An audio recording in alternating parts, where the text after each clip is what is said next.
What's up everybody, and welcome back to another episode of Two-Step Tuesday, where I learn something new and cool and I show you guys how to do it in under 2 minutes, step by step. Today we are going to be removing all of my hard lines from my rear brakes on my 1993 Honda Civic EG Hatch, and we will be replacing them with some steel braided lines from Valex Racing. If you guys have rusty brake lines, if you guys are interested in going to a steel braided solution, please check out valexracing.com. I'll put the link in the description down below, and use my coupon code BOOSTED5 for 5% off. So as I said, these lines are for the rear. One goes to the passenger side, one goes to the driver's side. I have already removed the hard lines. I'm going to show you guys how to do it, but I just wanted to do it before filming the intro because I wanted to let you guys know how it went. It was a pain in the butt. Have some good cutters with you, some good like snips. Make sure they're sharp. And if you have a lift, your life is going to be so much easier because this was so difficult doing it under the car. For me at least. But anyway, with that being said, the timer starts now.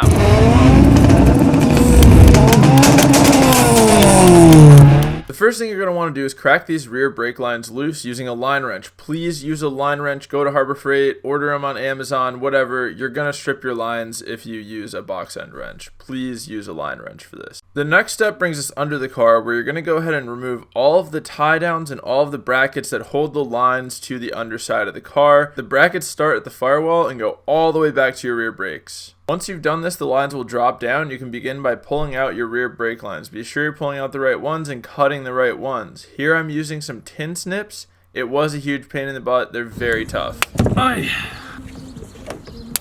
I just went along and cut them out in small sections like this. This was the easiest way that I found to do it. You're welcome to try to cut the whole thing out at once, but I recommend this way. Here are the new brake lines. The longer one is your passenger side. The shorter one is your driver's side. I'm going to go ahead and start by screwing the fittings into the brake lines and then snug them down with a ratchet. Next, you can do the same thing to your proportioning valve, and then you can begin by screwing on your brake lines. Now, the top one is the driver's side and the bottom one is the passenger side. Now we're back into the car, loosely routing the new brake lines through the tie downs. Once you get all the way back, you can go ahead and put the driver's side brake line up above the gas tank, above the trailing arm, and to the brake drum or a caliper, whatever you have back there. And then notice I'm pulling the slack through and just lining it up with the tie downs underneath the car. Then I fish the line up above the trailing arm and to the brake drum, where we can loosely snug it down to the fitting. Now the passenger side is a little bit more difficult because you have to go up and around the gas tank, whereas on the driver's side you just go over it.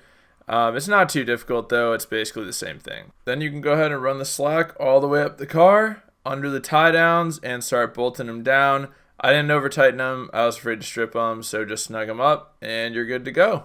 That's all there is to it. Alright, so that is how you replace your brake lines with steel braided lines in under 2 minutes. That was one of the biggest pain in the ass jobs I have done in a while, and it's totally because of my car. If your car is cleaner than mine, if your car has less rust, if your car is in better shape than mine is, you will have a lot better of an experience with this job. Installing the braided lines was super easy just because they're flexible. You can run them everywhere. It's so nice to install the braided lines, but I just gotta say, removing the hard lines is just very frustrating, and it takes a lot of strength when using the cutters. Just don't get discouraged. If you need to take breaks while you do the job, if you don't have a lift and you do it on jack stands like me, just take breaks, drink some water, have a beer, whatever, relax, and just know that you're going to have a much better product and a much better vehicle when you're done with the job. Now, obviously you still have to like add fluid and bleeder brakes, but that's not what this video was. If you guys like this video, please click that thumbs up. If you learned something new, please click that thumbs up. Also, please leave a comment down below. Let me know if you're gonna pick up these steel braided brake lines. As I said, you can use my coupon code BOOSTED5 on valexracing.com. Link in the description. Also, I'm giving away an entire year of YouTube revenue sometime in October of 2020, so if you want to have a chance to win, please click that subscribe button. With that being said, I'm Boosted John. Remember to plan, commit, execute, and attain your goals. Bye.